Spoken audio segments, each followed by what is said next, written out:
When the Uber app is down, is it up to Uber to inform people of what the problems are, or the drivers?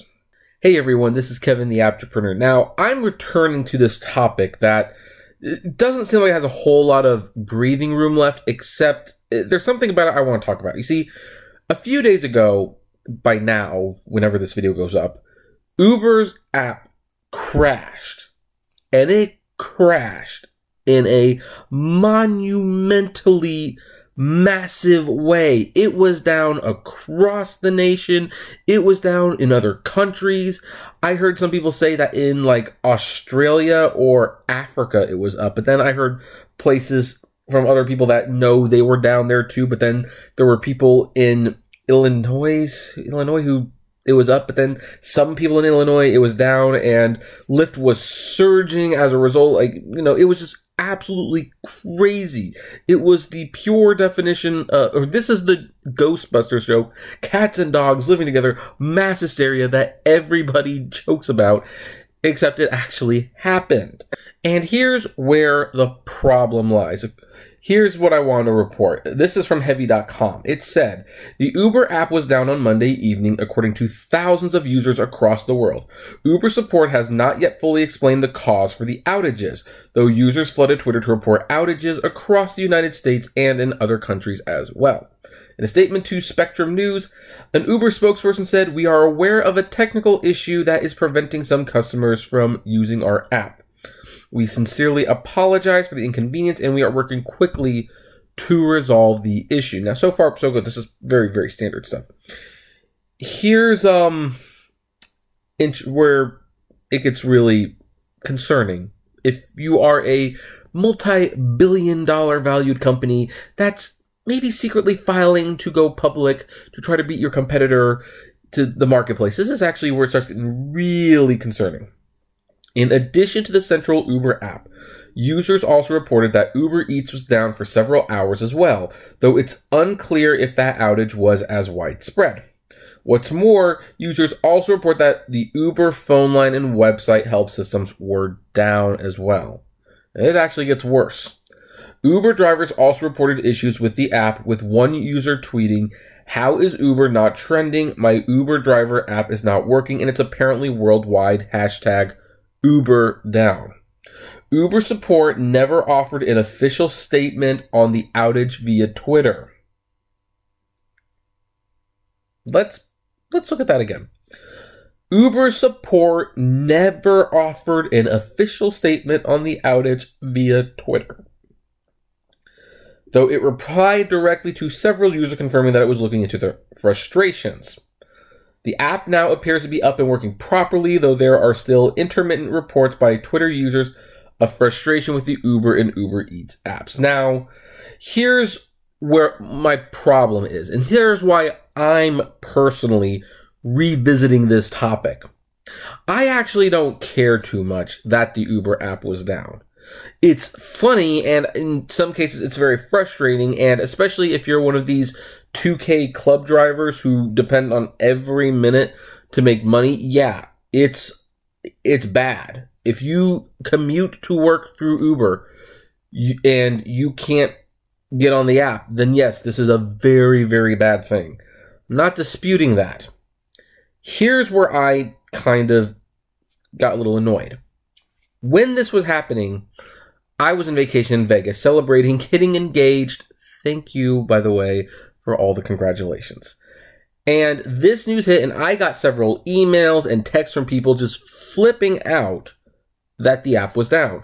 I did a brief live stream with my wife-to-be, and I kind of jokingly said, you know, I'm on vacation, Uber.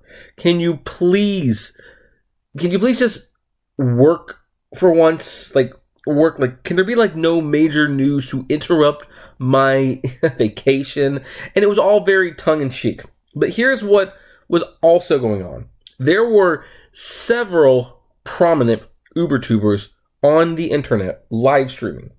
And if I wasn't, having a life, I probably would have done a long live stream too. And what were the UberTubers doing? Well, we were telling people what we knew about the situation, what we didn't know the situation. We were giving advice. or they were getting advice. I was enjoying having time with my bride to be, shopping and stuff. So they were telling, like, don't cash out, don't do this, do this. If you try contacting this number, if that doesn't work, we recommend you hold on, and giving as much live updates and feedback as possible. And as I was watching some of these videos after the fact, it dawned on me that we were doing Uber's job for them.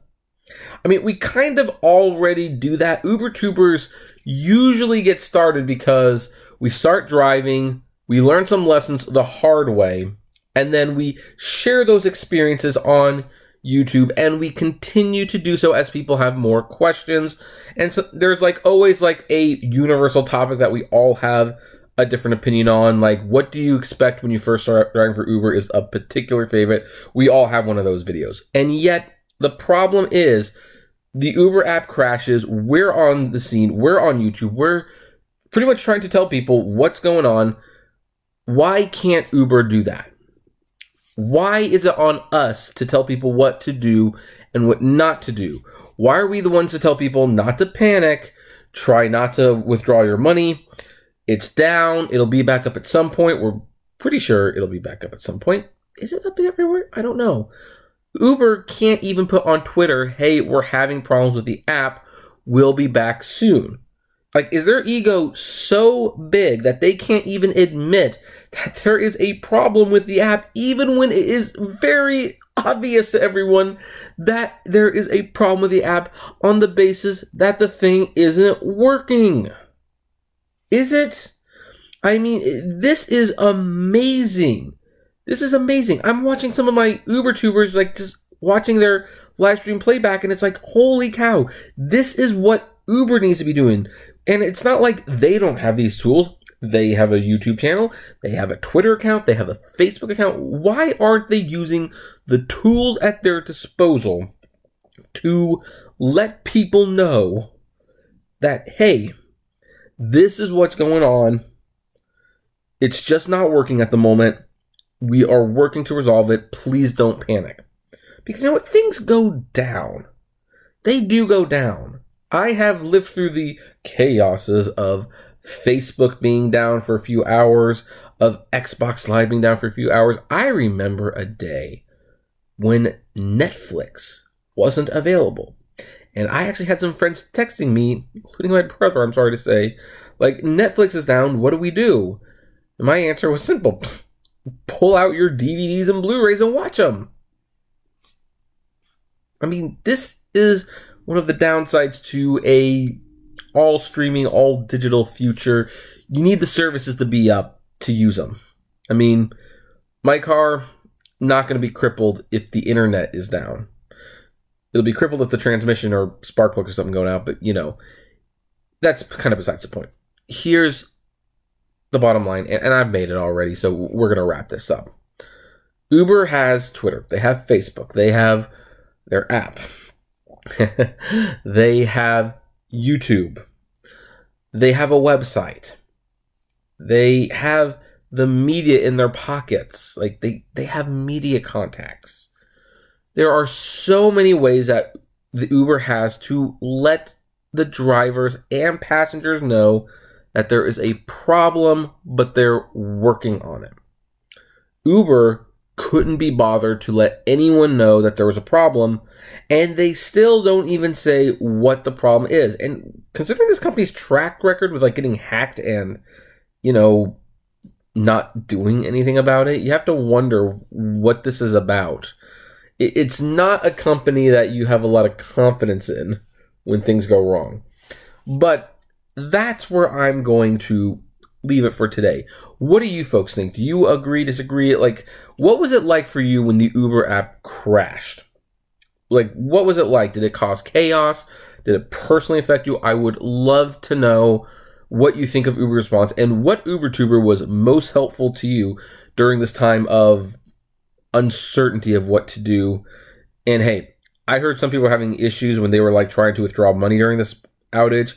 Did you ever get your money? I would love to know that for sure. So comment below. Like, favorite, share, subscribe. If you enjoy my videos, consider becoming a Patreon member. It's totally optional, of course, but even so, $1 a month goes a long way to helping the channel run smoothly. And as always, flame responsibly. Have a good one. And for some reason, my throat is just started itching.